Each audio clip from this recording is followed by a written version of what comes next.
Key features of mutual fund. First, diversification. అంటే మన invest చేసిన మనీని different sector like banking, IT, pharma ఇంకా కొన్ని సెక్టార్లో ఇన్వెస్ట్ చేస్తారు. ఎందుకంటే సపోజ్ ఒక సెక్టార్ పర్ఫామ్ చేయకపోతే దాన్ని బ్యాలెన్స్ చేయడానికి ఇంకొక సెక్టార్ పర్ఫామ్ చేస్తుంది. దీనివల్ల రిస్క్ తక్కువ అవుతుంది. Second, professional management. Qualified fund manager వాళ్ళ రీసెర్చ్ అండ్ మార్కెట్ అనలైజ్ ప్రకారం ఏ స్టాక్ బై చేయాలో ఏ స్టాక్ సెల్ చేయాలో డిసైడ్ అవుతారు. 3, లిక్విడిటీ. మండే నుంచి ఫ్రైడే వరకు ఎనీ బిజినెస్ డేస్లో మ్యూచువల్ ఫండ్స్ని బై అండ్ సెల్ చేసుకోవచ్చు. 4th, affordability. అంటే మినిమం 100 నుంచి మన బడ్జెట్ని బట్టి ఎంతైనా ఇన్వెస్ట్ చేసుకోవచ్చు. 5th, regulated investment.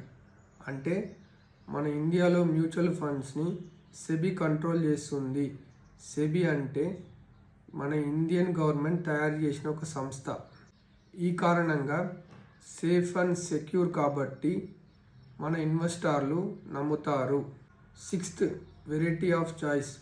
అంటే మ్యూచువల్ ఫండ్స్లో లాట్స్ ఆఫ్ వెరైటీస్ ఉన్నాయి. ఎగ్జాంపుల్ ఈక్విటీ, డెబ్ట్, index fund, sectoral fund and international fund. ఇంకా కొన్ని ఫండ్స్ ఉన్నాయి. ఇన్వెస్టర్ వాళ్ళ రిస్క్ అండ్ ఫినాన్షియల్ గోల్స్ని బట్టి ఏ ఫండ్ అయినా చూస్ చేసుకోవచ్చు.